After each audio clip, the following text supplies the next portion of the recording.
Ladies and gentlemen, to Double Trouble in the Grand Valley, a very funny old-fashioned melodrama. And we are so pleased and thrilled that you are here today, and so excited to be performing here at the Cross Orchards Historical Site, which will play a small but a very important role in our show. We're the Grand Junction Senior Theater, a group of people over the age of 50 who love to sing, dance, and entertain. We're an all-volunteer organization who will perform plays, skits, and songs just about anywhere we have the opportunity, even in a bar. Well, since there is no charge for our performance today, we would appreciate your kind and generous donations, which will help us pay for our production costs and our royalty fees. We used to, and our production fees, right? Yeah, production fees. And since I totally spaced my line out, so in melodramas you can just fake it. Something about oleos. Oh, yes, I remember now. Okay. Not margarine.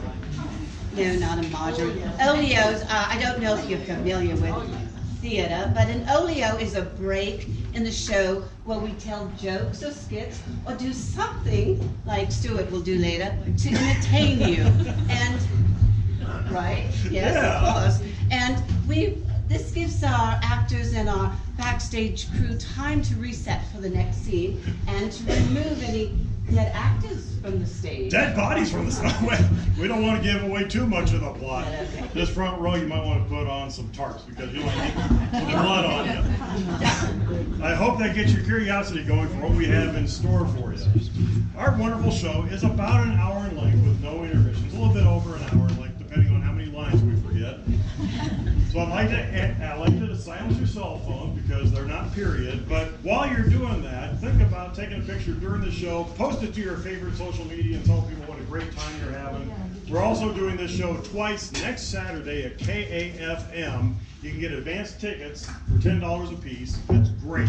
I'd also like to take this opportunity to thank some of the folks that have really made it possible to be here. And I gotta go to my paper or else I'm gonna forget things. The Grand Junction Lions Club, an anonymous donor through the Western Colorado Community Foundation, and the Grand Junction Commission on the Arts and Culture. And especially I'd like to thank the Cross Orchards site, and especially Matt Darling, who's back there not paying attention to what's going on, but he's got the hat on. Hey, Matt. Yes. That is Matt, right? Yes. Okay, hey, we're thanking you for having us here and this opportunity to present this great melodrama to such a lovely and gracious audience. Yes, and we want to give you a fabulous experience today, and we want to give you a feeling of what it might have been like in the 1890s show at the Park Opera House, which was located here in Grand Junction on Ute Avenue, just across the street from Whitman Park. Built in 1892, the Park Opera House was Grand Junction's premier theater for almost 20 years, hosting world-class entertainment of all kinds. It was a convenient overnight stop on the railroad between Denver and Salt Lake City, which offered touring companies the chance to make some extra cash. Oh, Stuart, it had to have been an amazing time. Can you imagine George M. Cohen performed a Broadway hit 45 minutes from Broadway here in Grand Junction? And the Barrymores, Lionel, Ethel, and John also performed here, and so many other theatrical touring companies of that era. Yeah, so now let's take it back to the Park Opera House and begin our show with a sing-along with a couple songs that were popular back in the 1890s. You'll find the words in your program. Let's start with Daisy, Daisy, which you may know by Bicycle Built for Two.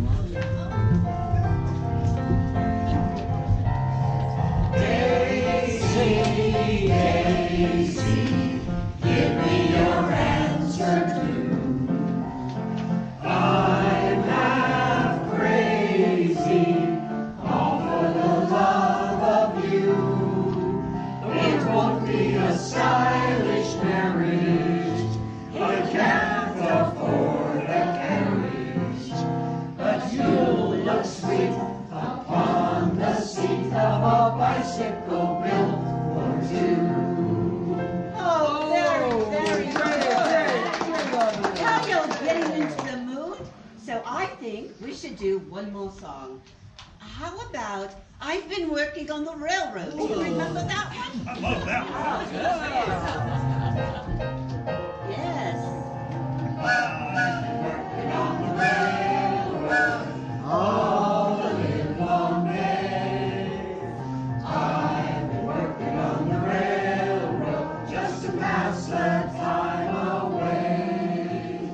Can't you hear whistles blow? Rise up so early in the morn. Can't you hear the captain shouting? Dinah, blow your horn. Dinah, won't you blow? Dinah, won't you blow? Dinah, won't you blow your horn? Dinah, won't you blow? Dinah, won't you blow? Dinah, won't you blow your horn? Someone's in the kitchen with Dinah. Someone's in the kitchen, I know. Someone's in the kitchen with Dinah.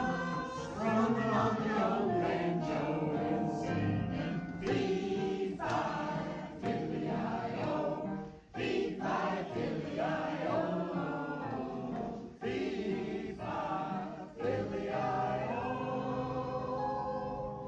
Strumming on the old banjo.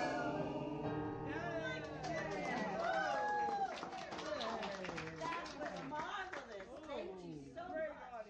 Oh my goodness. Give yourself a round of applause. You were magnificent. Yes, That cheap applause is the best kind of applause. it is. I always appreciate those. And you know, Stuart, I think this is going to be our best show yet. It is! It is. What do I say now? I know. I think it's time to introduce our actors. Something like that. I don't think that's it. I think there was something else. Oh, Stuart. All right, I'll take it from here. No, wait. No, I can't read this. Read that because it's. No, oh, I know what happened. If you haven't been to a melodrama before, you were in for a real treat. Yeah!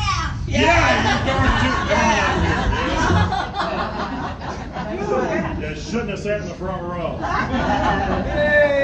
Well, melodrama is a very special kind of entertainment, and you, the audience, are a very important part of the show. We couldn't do it without your participation, especially you. Yeah, I know where you live. No, I don't. I really don't. I lifted your wallet earlier. Oh my goodness. But, so, we're going to combine some introductions now Okay. with a little bit of practice. Okay. So first, let's meet some of our actors, shall we? Every melodrama has a villain. Oh! Yes. And the villain is always mean and greedy and so untrustworthy. Not to mention, he is not very nice. I hate that guy. And you know what to do. You've already been doing it. You boo and hiss. Let's try it. Boo! And now the villain of our play, Victor Horrible!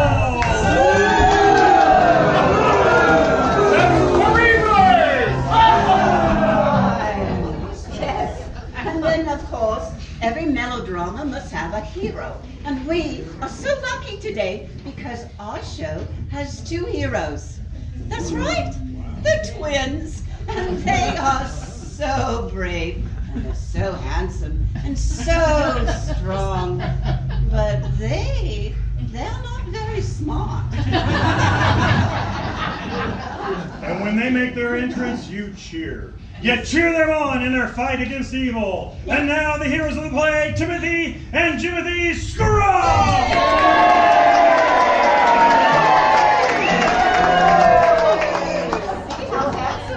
I know, I like the tall ones.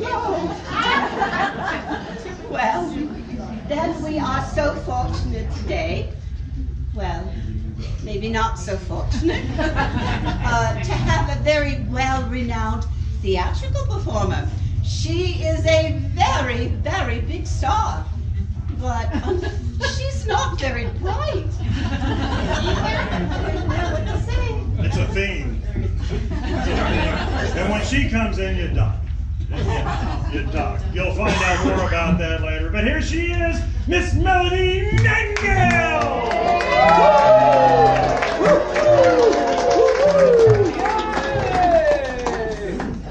And then finally, we have our heroine, and she is as innocent as she is beautiful. And your response to her should be very heartfelt and sentimental. You put your hands over your heart and sigh like this. Now give a big sigh for our heroine, Miss Mary Sarah Sundora O'Halloran! Thank you, you are good! You'll meet the rest of the characters as the play proceeds. But now, maestros, the overture to our show, Double Trouble in the Grand Valley. Enjoy the show.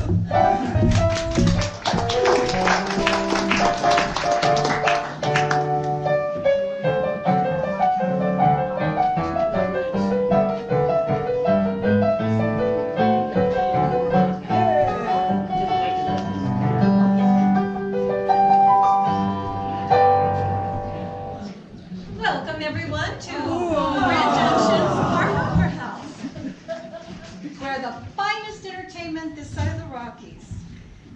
My name is Mary Sarah Sue Laura O'Halloran, and the Opera House has been in my family for 3 generations. Tonight we have a very special show for you.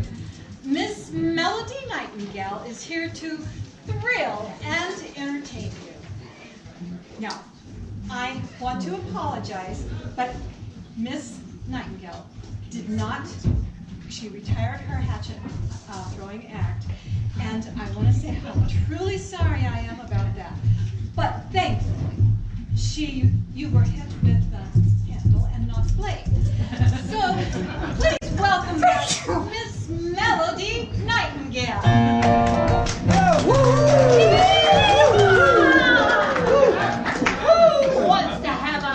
Who volunteer to have an apple whipped off their head? No one? No.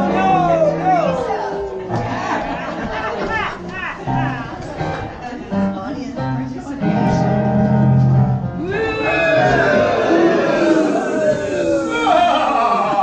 That's a very interesting talent she has there. Oh my stars, you startled me.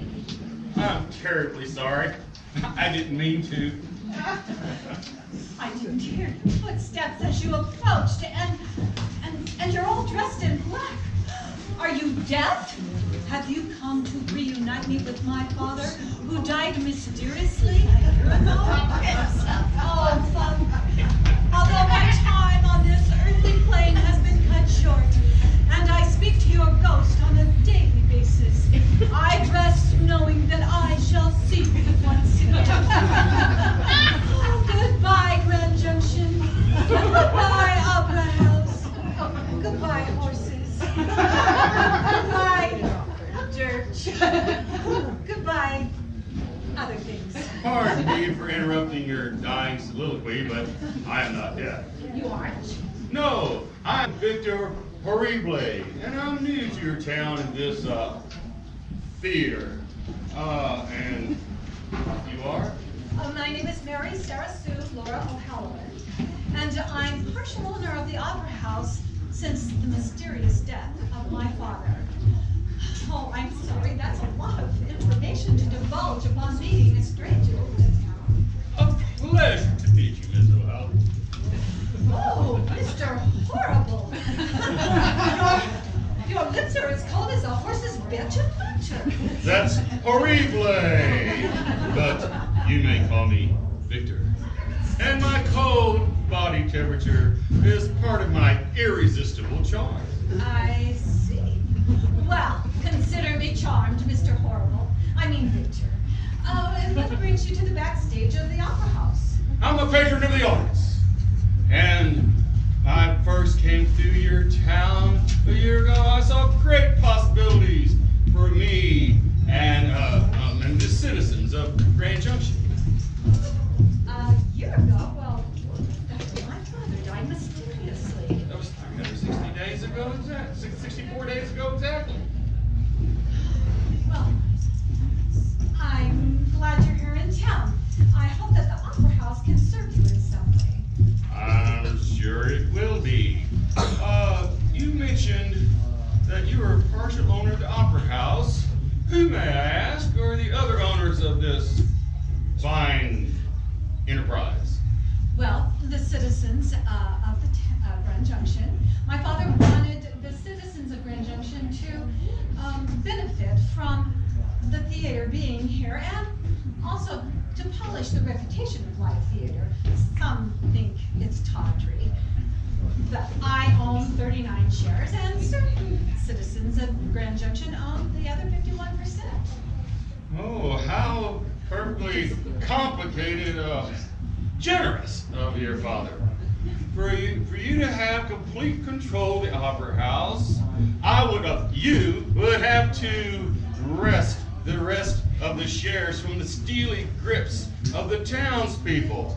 What a perfectly aggravating, wonderful plan your father had. Of course. And I just miss him so. Sometimes his ghost comes to me and we speak, and it warms my heart so. Fascinating. You own 49% of the Opera House. Well, Miss O'Halloran, it's been a pleasure, but I now must bid you adieu.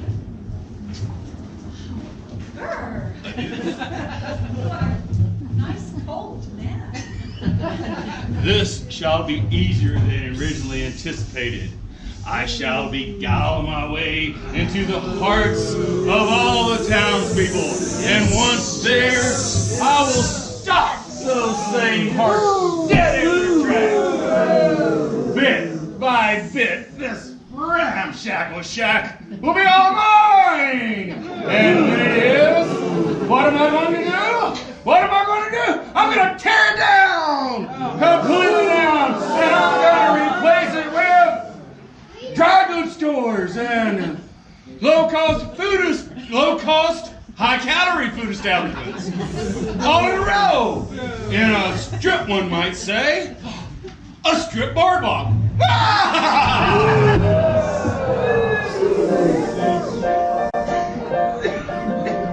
Howdy, Miss Mary Sarah. There's a show going on, so shh. Oh, I'm sorry about that. How's the prettiest fiance in the state of Colorado? May I get myself a kiss from her? She's running a show right now, so no kiss at the moment. Oh, Miss Nightingale has started that fire truck. Her fire throwing act. Oh, would you go fetch a bucket of water? Yes, ma'am. To the middle stage. Back. Oh. There you go, Miss Mary Sarah. Oh, thank you, Timothy. My pleasure. Miss Mary Sarah Sue Laura O'Halloran, are you about to kiss my brother Jimmy? What?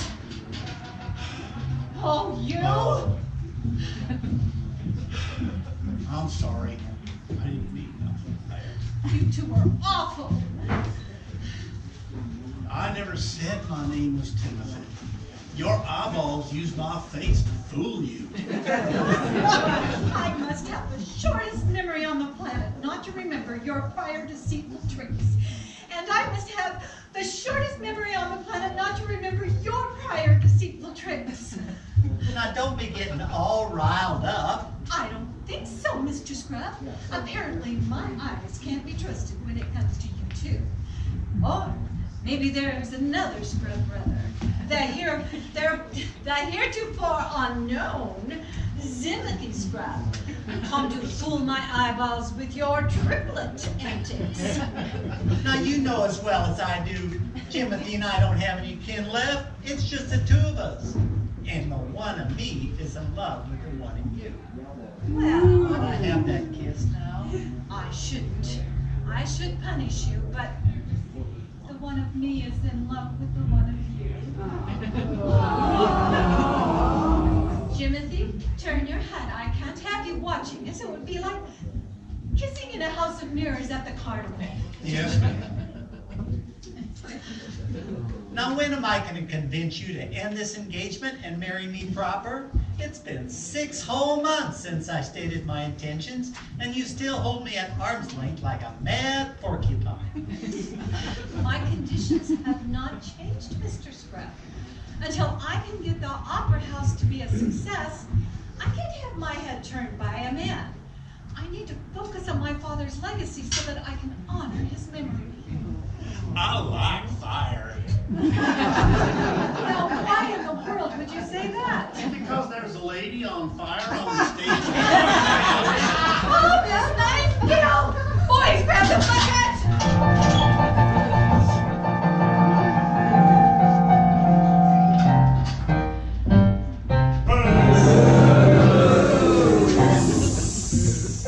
Yes, here we are, tea for our visitor. Now, here. Mr. Horrible is our guest. That's for replay, Mrs. Prune. Pierre's a poodle. They come from Paris, France. Pierre's been such a comfort to me now that Mr. Prune has passed on. I don't know what I'd do without him.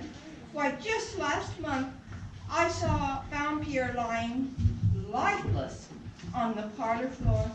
I guess I was absolutely panicked until Mr. Fester rushed to Pierre's aid.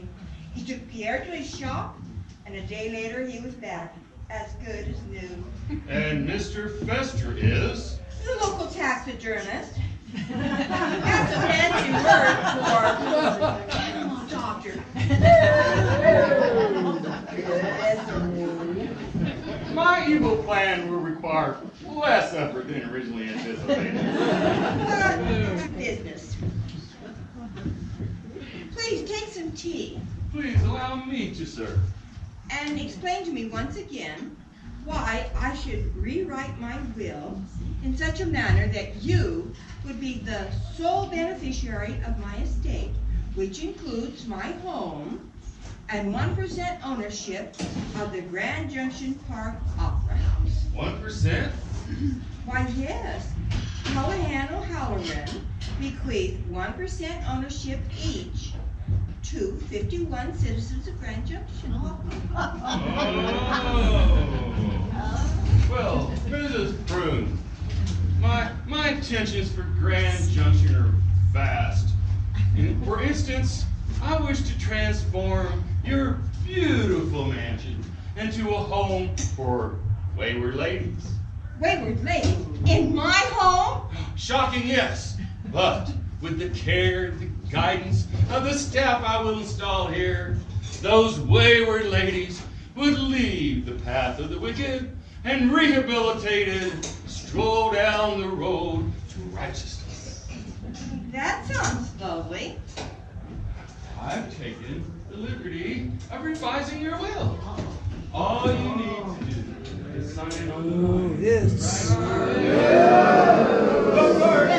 But before, also meanwhile, I would also turn the theater into a center of taxidermy. Just imagine, after you passed all the dogs, we'd be treated like Pierre. We're there, Pierre. So, there you go, you could just sign right there on the bottom. Please direct me to the line upon which to sign. I'm terribly nearsighted. Mr. Harville, Well, wonderful plan. I almost can't wait for my own dad. That makes two of us. And while you sign, may I sweeten your tea? Let's do, Mr. Harlow. That's horrible.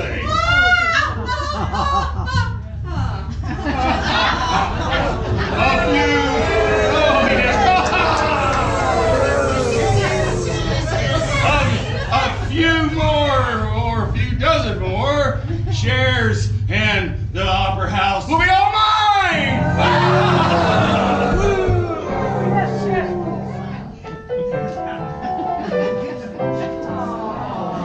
Welcome back to the Opera House. We have a very special show for you tonight. Miss Nightingale, fortunately, it was only her costume that caught on fire, not her hair, is here to entertain you. We would want to rob you of her charms, and one of those charms is her questionable aim. Please welcome back Miss Melody Nightingale. Who will volunteer to catch an arrow?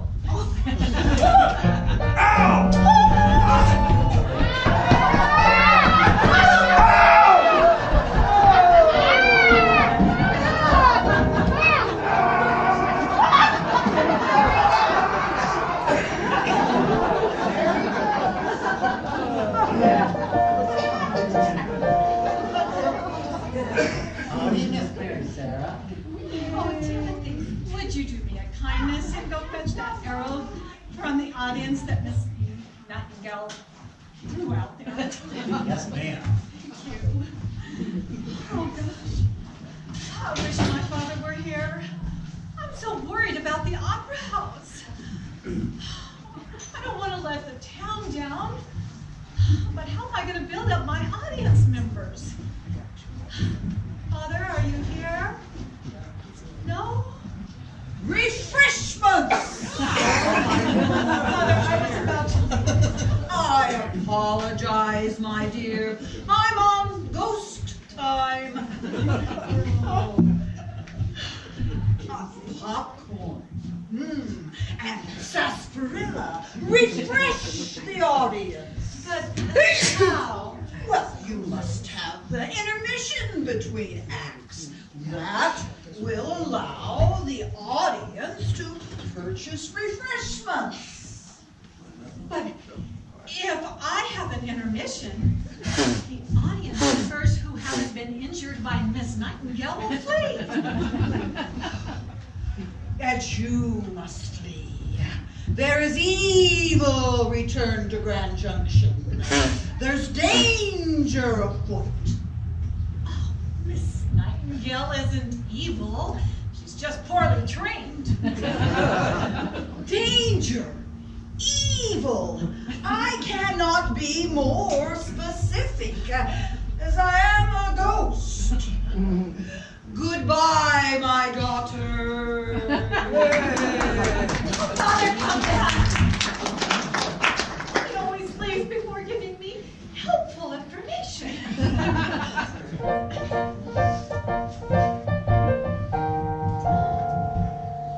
I'm back.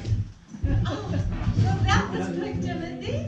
He didn't make it very far down the street. He was mighty grateful for me to bring this back. Miss Nightingale needs to work on her aim. Oh, Timothy, would you be a dear and get me a sarsaparilla from the bar next door? Of course. Here you go, Mary Sarah, with ice and everything. Oh, Timothy, that was quick. Oh, one more thing. Could I get you to scrape gum off the bottoms of the theater seats? I swear, audience members just can't be trusted to chew gum within the gum-chewing perimeters. I would scrape just about anything for you, Mary Sarah. I think. Those seat backs and bottoms will be clean before you know it.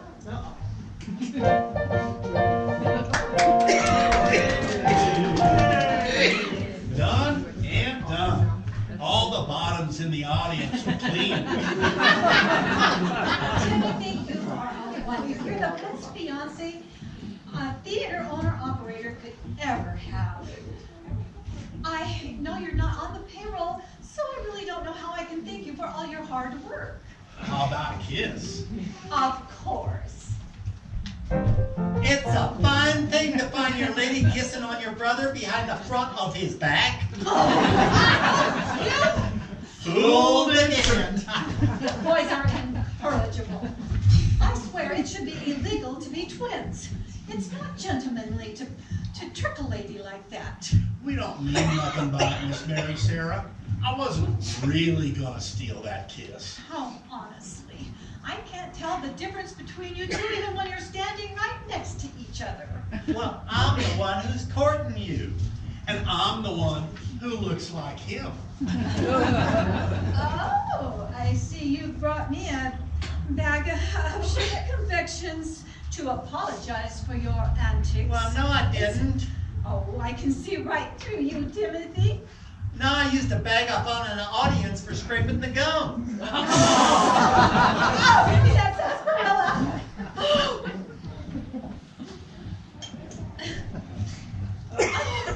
Why, it's a good thing I have a kind heart, or I would have the sheriff damn both of your hides. I'm going to have to punish you for my withheld kiss. However, you may have my arm as we walk down Main Street. Shall we walk?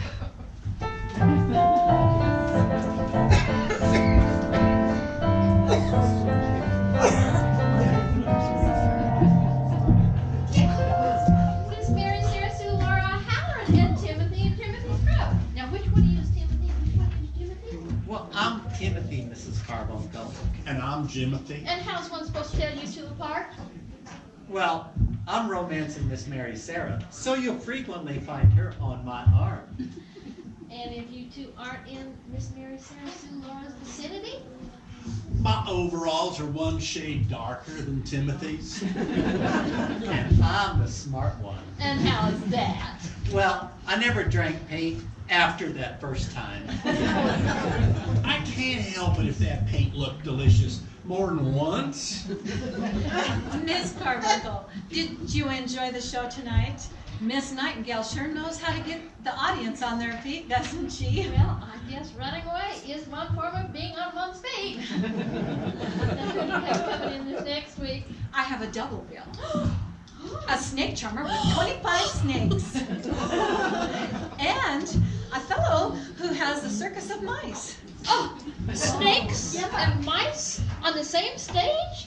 I don't see how anything could go wrong with that. Well, it's a double bill, so there's only one price for the admission.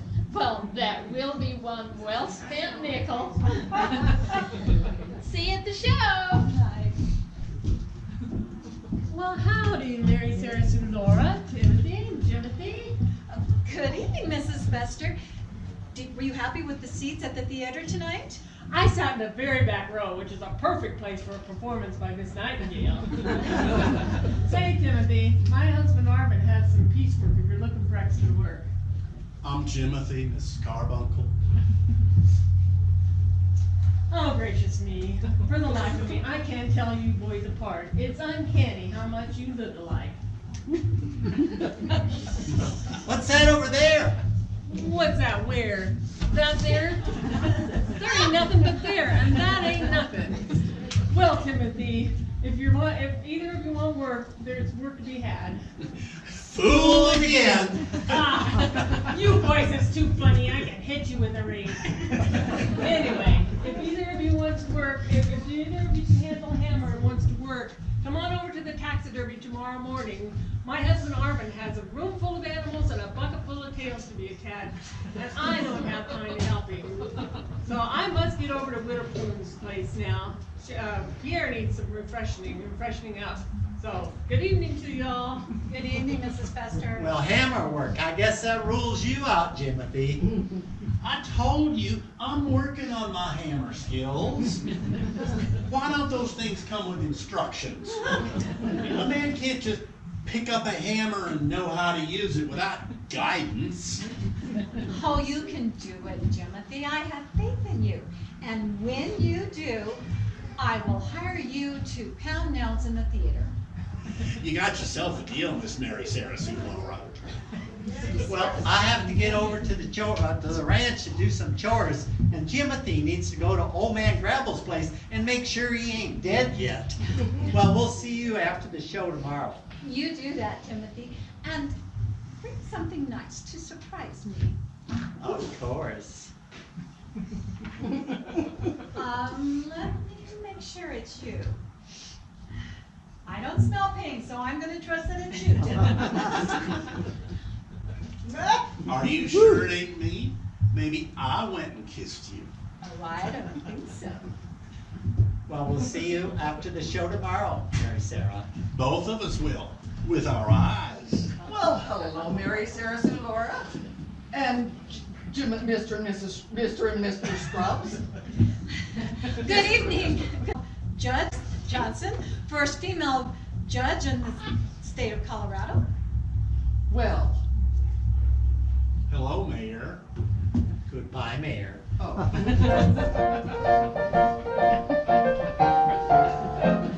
There go the dumbest twins in the state of Colorado. Oh, Mayor Johnson, they're not the dumbest twins in the state of Colorado. Oh, yes, they are. They won the dumbest twins in the state of Colorado contest. No, I think the Williams boys won that. Well, technically, the Williams brothers won. But then they ate that wasp's nest and they died. And so they were unable or unwilling to carry out their duties as the dumbest twins in the state of Colorado. Well, that just goes to show you, if you are going to eat a wasp nest, you should chew each bite 27 times. Yeah, and then the Scrubs brothers came home with the blue ribbon because they used dynamite for kindling. Well, Timothy's eyebrows have grown back in a rather dashing fashion. We are engaged to be married. I heard that. Say, how are the things at your father's theater? I hear that Nightingale woman is keeping them away in droves. She's not keeping them away, Mayor. She's, brings the audience and it fills the theater. She's just driving them away. Very different. Well, be that as it may, I would hate to see your father's theater bite the proverbial dust. Now, you know, when he willed you 49% of the theater, and the townspeople the other 51%, he expected the town to benefit from that business. And the city council allowed him to build a theater, a tawdry enterprise that draws the most decadent and degenerate of all the practitioners of the arts to its employ. Why? And then he built it in the center of town, not on the outskirts where a theater should be. No offense to present company. I didn't take it. Now, you know, the town should benefit from the profits. Of course, Mayor. In the years since your father's death, the profits have been meager. Well, until I can fill the theater's seats, I have to book Miss Nightingale and refuse Timothy Scrub. Two situations that I am not fond of. But it is hard to find good acts.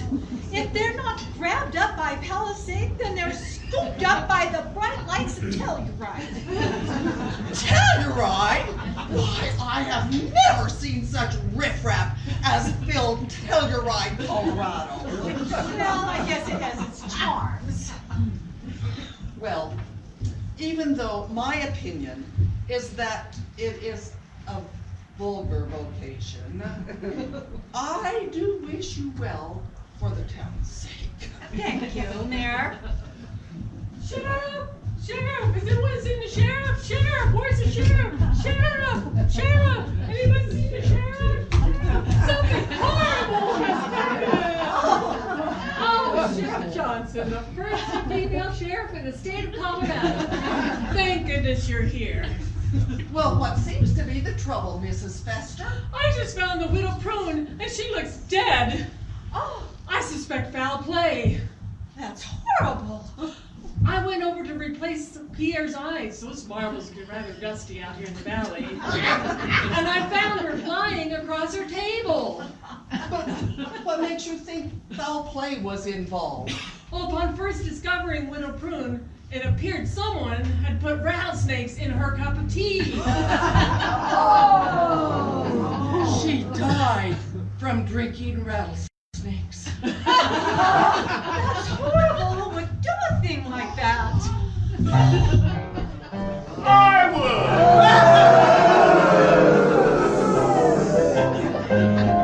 Oh, my goodness. He certainly is a mean one, that dastardly villain. I can't wait to see if he gets his comeuppance in the end. Me too. I hope you're having a good time. Yay! It's what we're here for, and I just heard back from the hospital that guy who got the arrow through his head is okay. Yay! He runs pretty fast for senior theater. And this is the first of our oleo breaks, so we will be passing a hat. And we hope you are enjoying our show. Thank you.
Victorian humor. Please welcome our performers.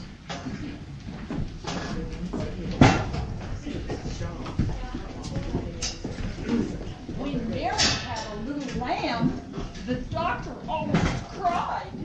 But when old MacDonald had a farm, the doctor almost died. Where'd you go? What? Do you like to love? No. Do you like to kiss? No. Well, what do you like? Lamb chops. Lamb chops? You think you could eat a couple of them alone? No, but if you give me a few potatoes, I'd eat them. Who's the greatest chicken killer in Shakespeare? Macbeth, because he did murder most foul. Do you know that my dog just joined a flea circus? Yeah? Was he any good? Was he any good? What? He stole the whole show.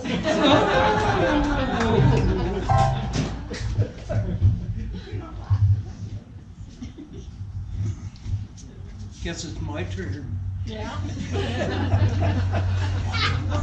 And I can't tell anybody out here because they don't know me. I'm not as rich as Walter Warren.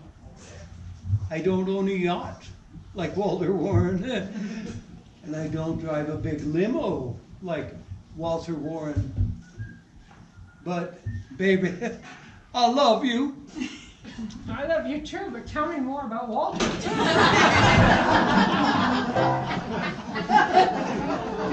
What's the difference between a tube and a foolish judgment? One is a hollow cylinder and the other one is a foolish judgment.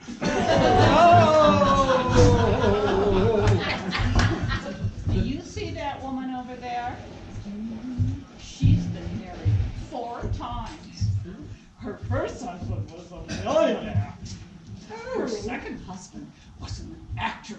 The third was a minister, and the fourth was an undertaker. Oh, I see. 1 for the money, 2 for the show, 3 to get ready, 4 to go.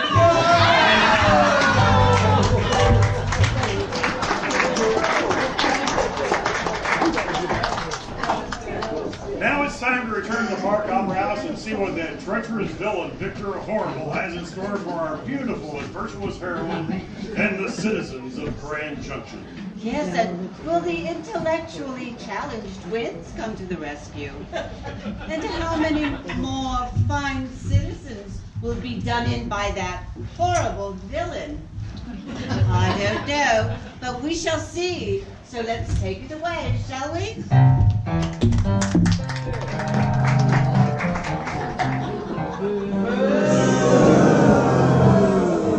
And who would do such a terrible thing? I would! See how you're doing today. Still dying. Oh, believe me when I say, that's wonderful! No. Thank you, Mr. Horrible. That's horrible. Well, who are you and what do you want? Well, I have some papers here for you to sign. What kind of papers? These documents are only these papers are just a simple document that gives you, signs over your share of the Opera House to me forever. Now hold on just a minute there. Oh, that document's right here. There it is.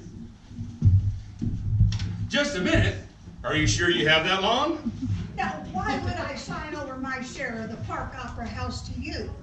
I want my shares to go to Miss Laura Mary Sue Halloran. She's doing a mighty fine job with that opera house. And I'm all alone now since my wife died, and I want my shares to go to her. Oh, stop trying to cheer me up. You're the sick one. But let me tell you a story about a young orphan left alone in the prairie, practically starving to death. Some nights he gets so hungry, he eats dirt, prairie dirt, just to fill his stomach. And in the wintertime, his predicament gets even worse. He eats cold prairie dirt. You're a real ray of sunshine, Mr. Horrible. That's horrible. And thank you. But let me finish. Now, imagine a home filled with orphans just like him, working, creating low-cost garments in mass quantities. That's why I need your share of the Opera House. I want to fill a home with orphans. Still eating cold dirt? Yes, but still eating cold dirt. However, once I build that house and we have that house built, then they'll be happy, So, and Miss O'Halloran will be happy too. So she's agreed to this plan? Well, yes, she's going to be the headmistress at the school that will also operate on the property. Well, that sounds wonderful, Mr. Horrible. Yes, she's agreed to it, so please sign.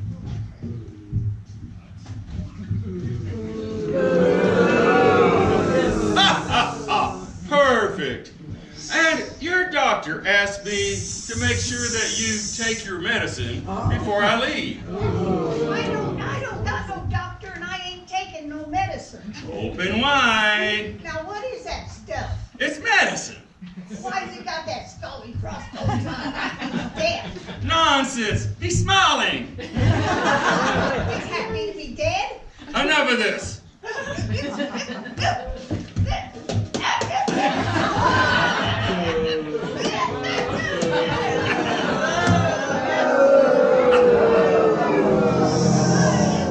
That story about eating dirt. You found me out. This is terrible. This is wonderful. 2 shares of the Opera House in my hands. Only 49 more to go. Yes, and then I'll have control of the Opera House. And I can do with it as I please. And what I please is to tear it down. No matter what I do, the ticket sales just don't increase. If I can't keep the Opera House in business, I won't be able to pay out the percentages, and I'll let the whole town down. I wished I knew what to do.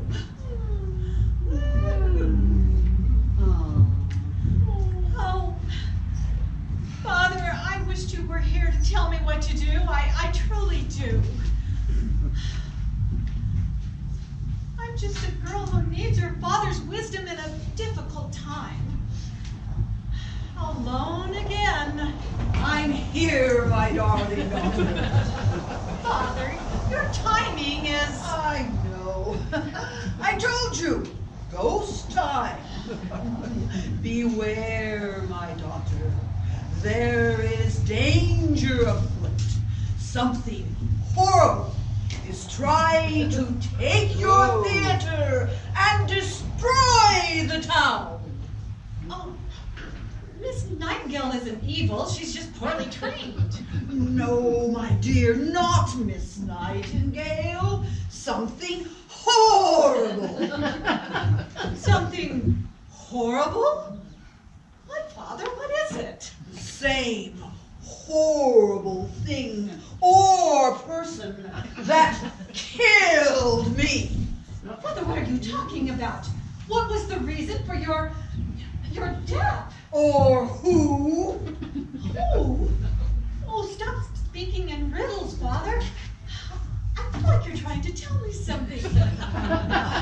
Something or someone that is horrible. I have told you everything I can. I am a ghost. Don't fail me or the town. Father, come back. I need your help. Oh, tumbleweeds. He always leaves before giving me valuable information.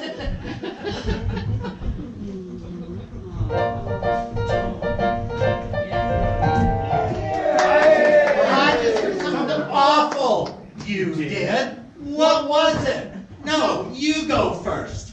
Miss Mary Sarah Flora is in financial straits. The theater isn't making enough money, and if you don't turn around right quick, it'll go under, and she'll be out of business. We have to stop it. Let's go tell the sheriff.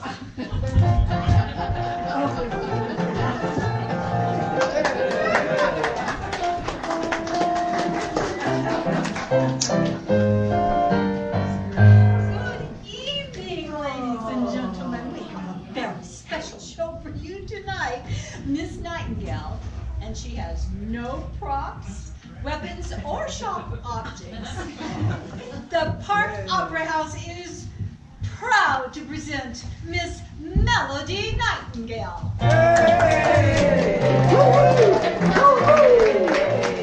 Who wants to throw me? Gentlemen with tall hats and ladies with high hairdos, please do me the favor of ducking.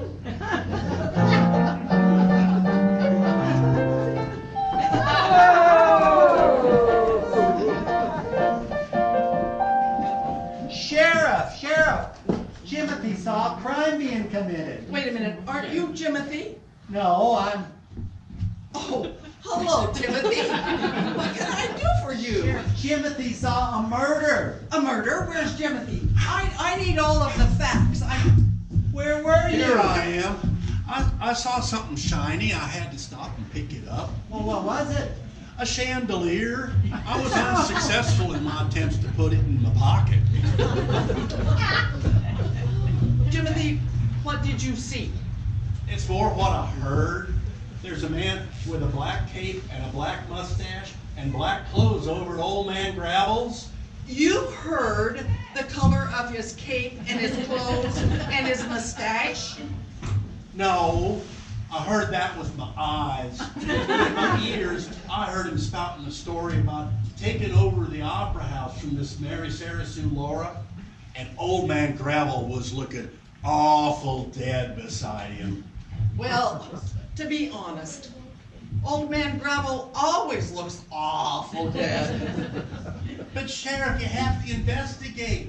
The opera house could be in danger. All right, okay. I'll go over to Old Man Gravel's and I'll see if I can find any evidence. And one of you boys go over to the opera house and you take care and be sure that Miss Mary Sarah Sue Laura is protected. And the other one come with me. Yes, sir.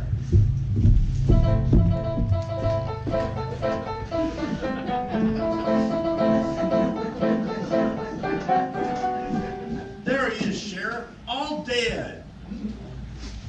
Well, now, Timothy, don't get all excited. I'm Jimothy, Sheriff. I'm sorry. You know, Timothy, you boys should wear some sort of a name tag on your shirt. Now I see Old Man Gravel here. He looks about like he does every day. Except he's not breathing. And, well, look, there's this smiling skull on him and a dead body. Might lead you to believe that there's been a murder. The victim of murderous intent. Oh, no. Now, don't get all excited, young man. There's no evidence of murder. You know, I think Mr. Gravel is about 150 years old.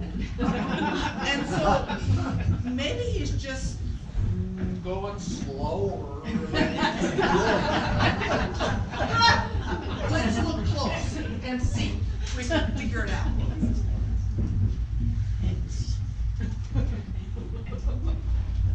No, he's dead. But without any actual proof, there's nothing I can do about it. But what about my eyewitness testimony? Oh, if your eyes are as reliable as your brain, a kaleidoscope would give a clearer picture of a crime scene. Stupid eyes. Now listen, you go over to the opera house and help your brother look after Miss Mary Sarah Sue Laura. And on the way, would you stop and see if Mr. Fester could come over and take care of Mr. Gravel? He could use a little sprucing up. Will do.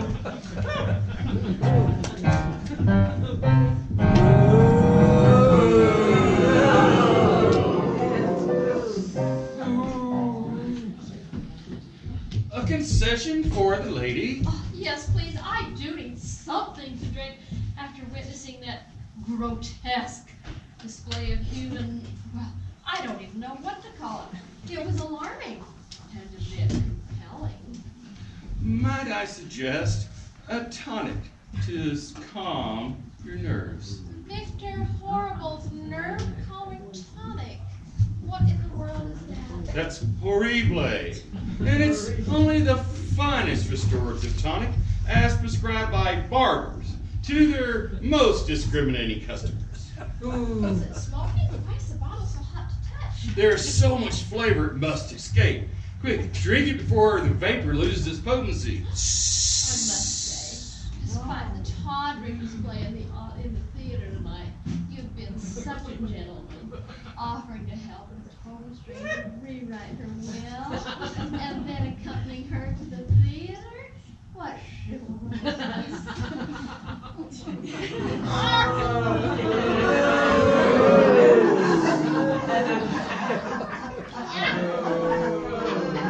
Oh, this is horrible. Horrible. Horrible. Dear.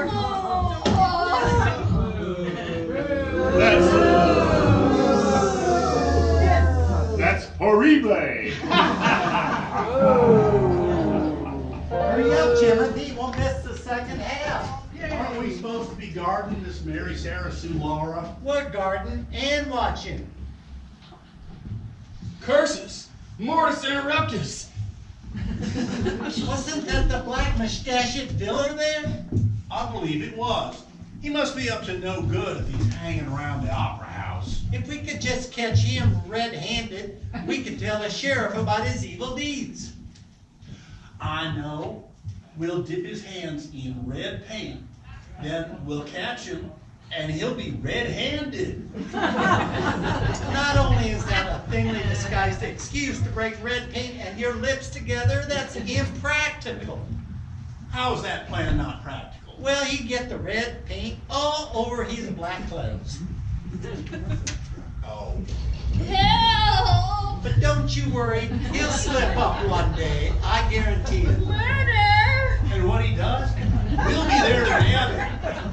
Malfeasance! And Miss Mary Sarah will be so grateful. I'm down here, you idiots! Oh, Mrs. Carbuncle! Help! We need a doctor! What seems to be the trouble, Timothy? We need a doctor, Sheriff. Doctor,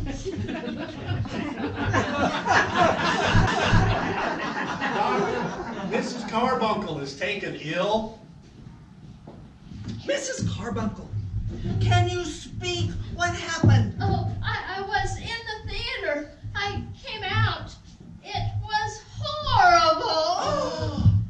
Everyone's a critic. Well, in my opinion, she died of bad theater. Now, Mary Sarah Sue Laura, don't you worry. There's not a single jury in the whole state of Colorado that would convict you. It's just that theater is a very personal taste. And she had very, very good taste. And the misfortune of stepping into your theater. Thank goodness. Wait. I'll be in my dressing room. Come on, boys, help me with the body.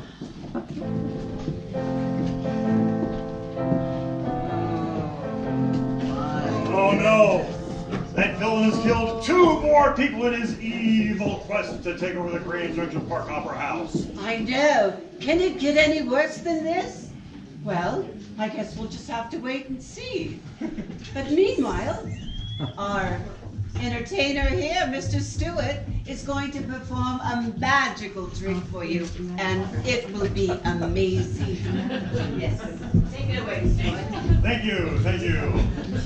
For this illusion, I will require a volunteer from the audience. You! A big hand for Joel's mom. Can I please tell him your name? Karen. Karen. Big hand for Karen, and you are from? Grand Junction. All the way from Grand Junction! Not that trashy Telluride. No. Okay. Well, this illusion requires the use of 2 felt handkerchiefs. Would you please see if that's felt? It's felt now. Take these two felt handkerchiefs and tie them together in a knot. And that's where you come in.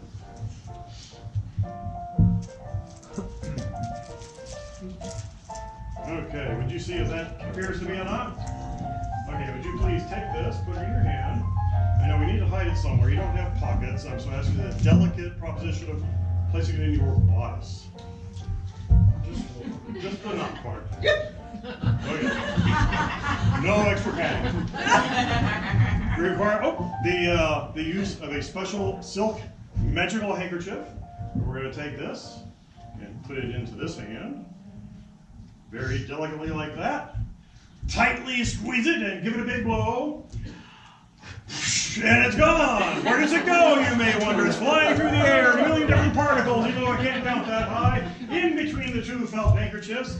And we're going to find that it has tied itself in between the handkerchiefs.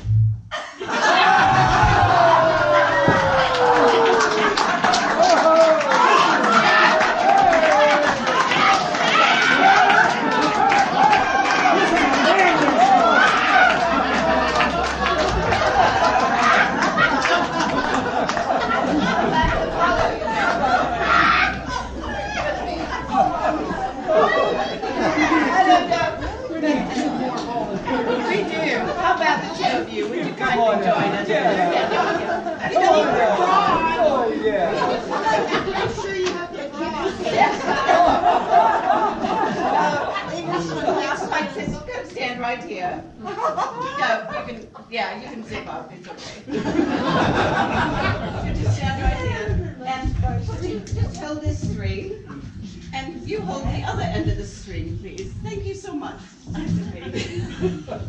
Thank you. That's very nice of you. You have given me a counter. So, Mr. Candyman, I'd like a Snickers. Do you have one? No, I don't have any Snickers. How about a Three Musketeers? No, Three Musketeers. Do you have any Skittles? No Skittles. Well, you have a candy store. What kind of candy store is that? Well, I don't have all those fancy candies, but I have two suckers on a string.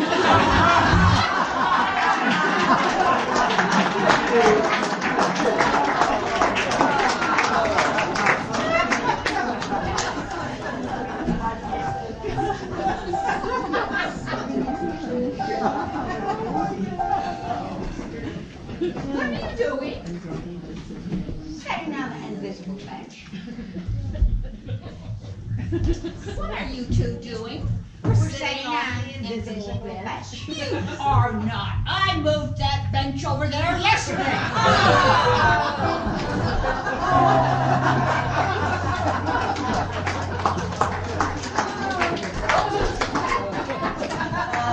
Mr. Riley, I hear you're a marriage counselor, and you came highly recommended by my friend Carol. And I have to ask you some professional advice. Oh, yes, please, to tell me your problem and I'll see if I can help you. Well, my husband thinks he's a chicken. What? When did this problem start? Well, I think it was about 3 years ago. 3 years ago? Why didn't you come see me before? We needed the eggs!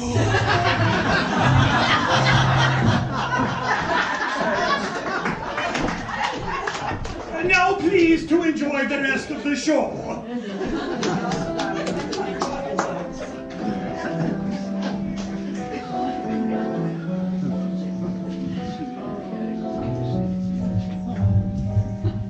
Does someone want to come out and start the empty?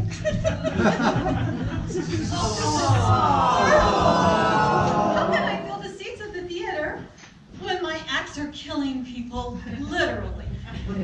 Oh, I wish my father were here. I said I wish my father were here to tell me what to do. Oh, I wish my father were alive so that he could guide me in this time of need. Okay, I'm leaving now. Beware, my daughter. You said that before. There's evil afoot. We've already established that, Father, the last time you were here. Something or someone horrible will happen or will make something happen. I remember. But please tell me what to do. My acts are killing my audience. Horrible. Horrible. There is someone whose name is horrible. Someone's name who is horrible. What could that possibly be? A name that is horrible. Wait, I know. You're trying to tell me that Anita the outhouse is trying to destroy the No! Who flung who? The Chinese merchant? I have to leave you now. Phil McCracken, the Scottish mason. Goodbye. Oh, Father, if you're not going to help me, what's the point? Yeah, Miss Nightingale's parrot talks more than you do.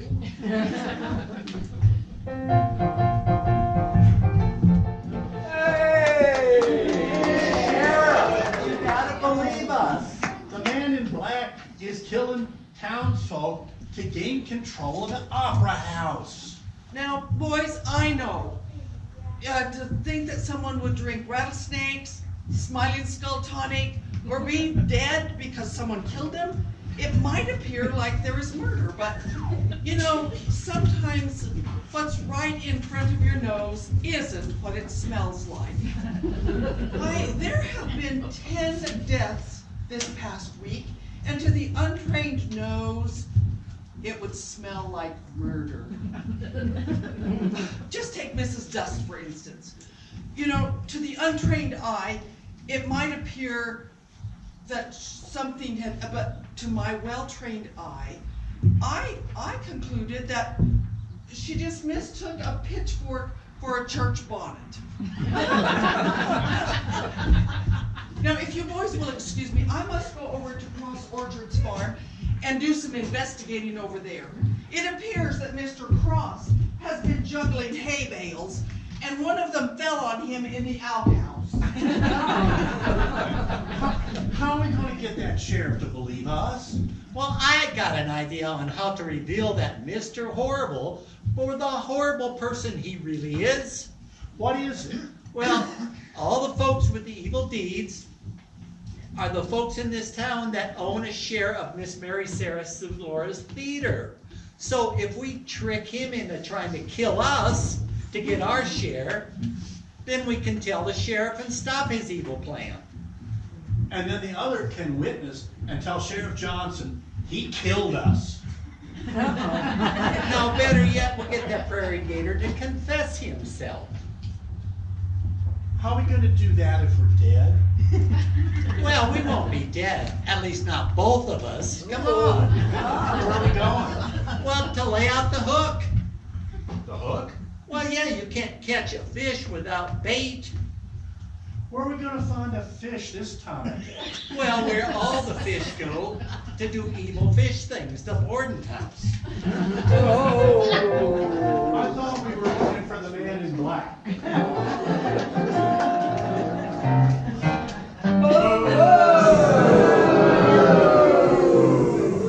Only one more share of the opera house to acquire, and the building will be mine. Now, if only I can find out which of these simpletons owns that last share. Yes. Here I was, with my will and my 1% share of the Park Opera House.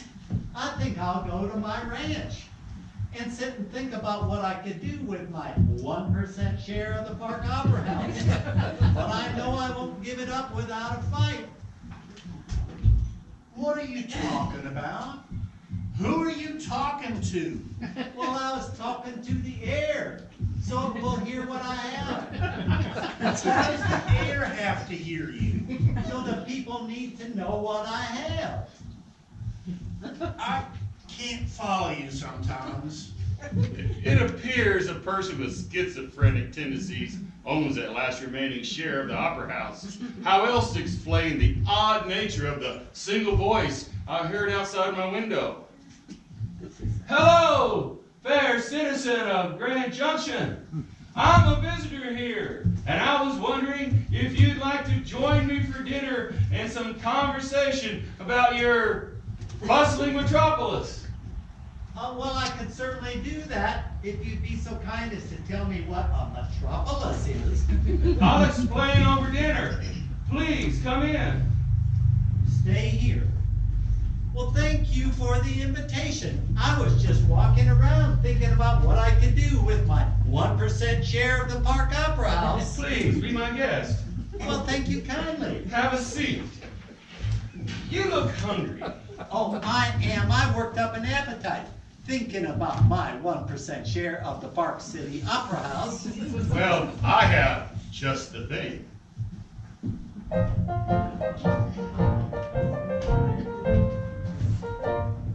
I've had the good woman who runs the boarding house prepare a meal. However, it appears to be a bit more than I can finish. Well, that is the strangest looking ham I have ever seen. Oh, you have a good eye. She was out of ham. That's a wild turkey. Well, I can't eat this. Why not?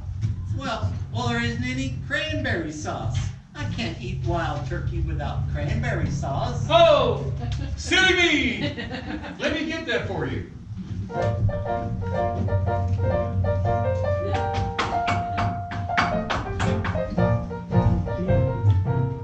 Here you are. Oh, my stomach! That were no wild turkey. You have gilded me.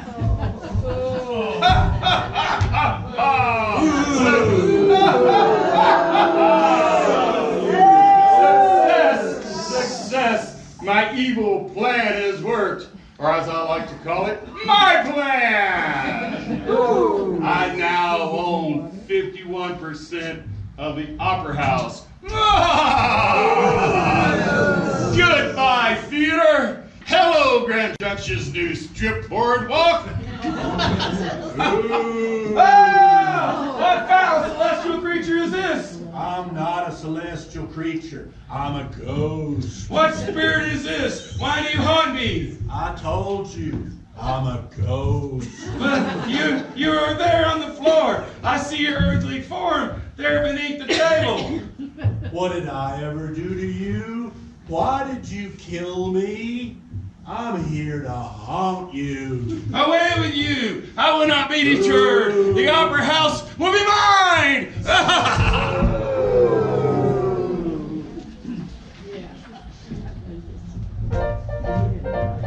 Well, I knew he'd fall for it. He must have known I was allergic to ham, and he tried to trick me with that wild turkey.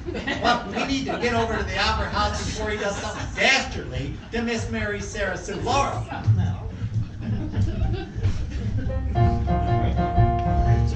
I hear what you're saying, but there is no room in the budget for a buzzsaw. I'm your headline attraction. Without a buzzsaw, I can't perform my act to my acceptable standards.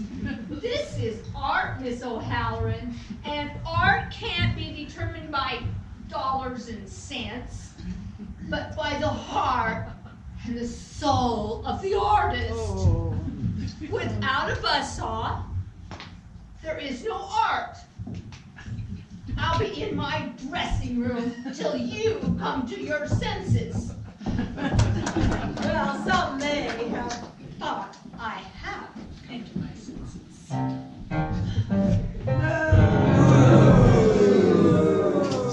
Well, if it isn't the soon-to-be former manager and partial owner of the Park Opera House. What are you talking about? The town owns the Opera House with me. On the contrary, just one other person owns the Opera House with you, now that certain parties have moved on to higher celestial planes. What are you talking about? Well, I'm gonna have to do quite a bit of remodeling in here. That's gonna have to go, and that awful wall is gonna have to go, and that thing is definitely gonna have to go. Mr. Horrible, you are pointing at me. I know where I'm pointing. By my calculations, I now own 51% of the Opera House through some very generous post-mortem gifts. Post-mortem? You mean you killed 51 people? Hardly. It appears there was a nasty case of natural causes going around. You are a menace. No! Yes, you are. You're a menace and a vulture and another thing that's evil. A rat. Yes, a rat. Get away from me! Be gone!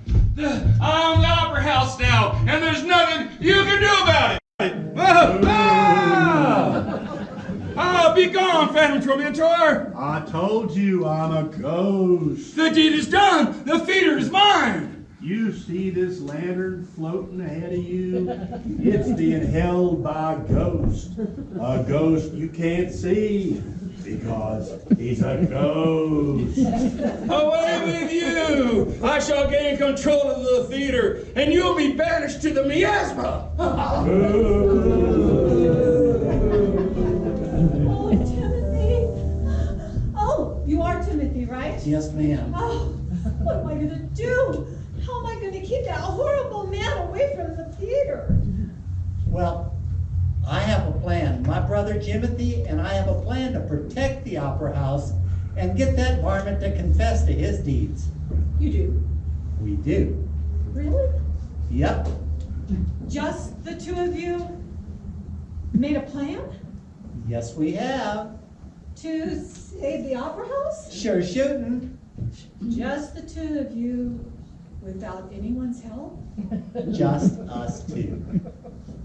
With no input from anyone? Nope. Just the two of you. Now, don't you fret, Miss Mary Sarah. We've got it all figured out.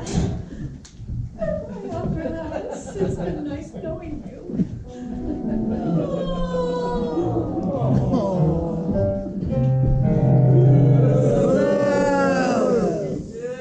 I can't let these fiends from beyond the grave stop my evil plans. They are but a nuisance. Once I claim the Opera House, I will drive them away, and I will reap the benefits of my machinations. Ooh, Ah! you're haunted. Be gone! Be gone, horrible specter! I'm not a horrible specter. I'm a ghost. Then he's done! Go away! Boo! Two specters! Oh my goodness! Twin phantoms sent to torment me for my misdeeds! I will not be bowed, twin phantasms! You are but vapor! I will claim the Opera House! A third spirit, so malevolent, it chased the other two specters away! Oh, please haunt me no more! I will confess! I have pursued death and destruction. I have wreaked havoc on this city of poor town of Grand Junction. I'm sorry. Please, haunt me no more. I shall confess. I will confess. I will be redeemed. Away with you! You may have killed me, but you will never take the Opera House. Hello? Anyone?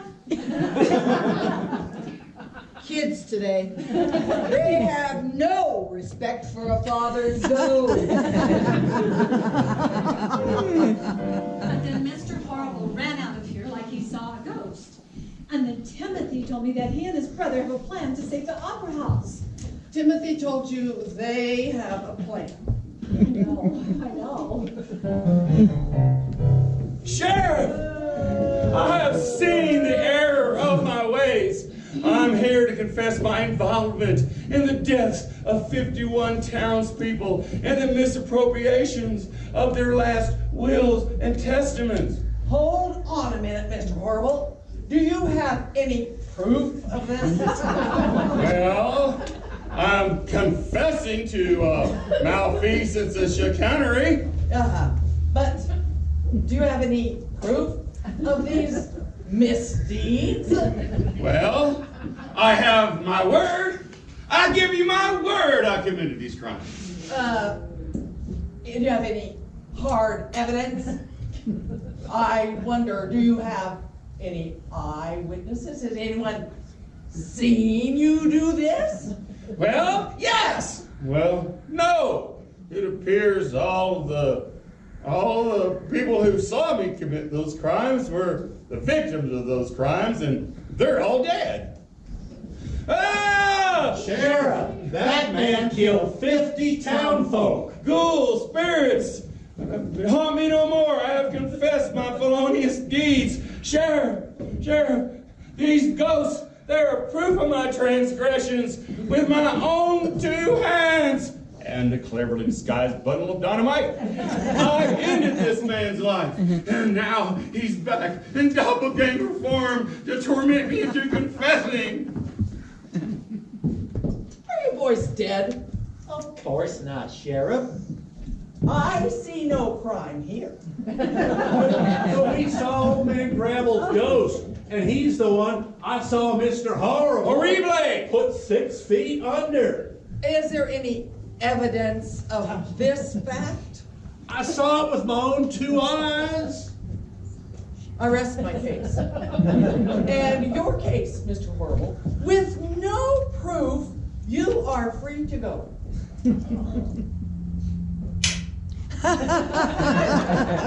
Judge Johnson, first female judge of the state of Colorado, he'll take my opera house. Who'll take what opera house? Miss O'Halloran, the law is the law. What do I have to do? Set fire to this theater? Did you just yell fire in a crowded theater? Why? The audience could have trampled each other or been injured or worse than that. And that is a violation of City Ordinance number 12. And it is punishable by 20 years in prison. 20 years? Oh, thank goodness! Hooray! Sheriff, what will happen to all the shares that he owns? Well, the city will collect the shares and they will be auctioned off to the highest bidder. Oh, I'll take those. Oh. Hooray! Then I'll have controlling interest of the Park Opera House, and if I want a buzzsaw, I get a buzzsaw. Now wait a minute. Timothy and I have a share, which we split on account of I'm not dead, which means you only own 50%. I own 1%, Miss Mary Sarah has 49%, and if Mary Sarah marries me, then you'll each have 50%, and you'll have to negotiate for that buzzsaw. Hooray! Hooray! Timothy, that was wonderful. You did a great job on that. I'm so proud of you. Well, do you two take each other?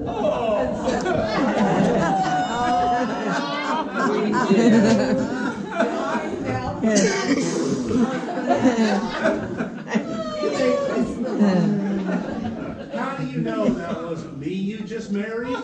He didn't have paint on his breath.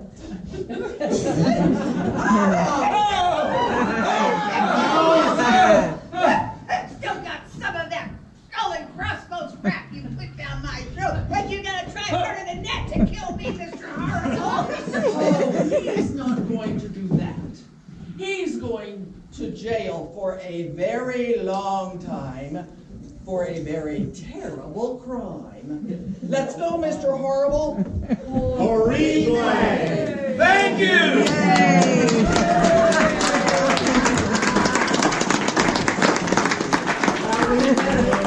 We saved the theater. You did, Timothy. But may I have just a moment to speak with my father? All right, we'll wait outside. Father, we did it. We saved the Opera House. And you would be so proud of Timothy. And medium proud of Timothy. But we did it.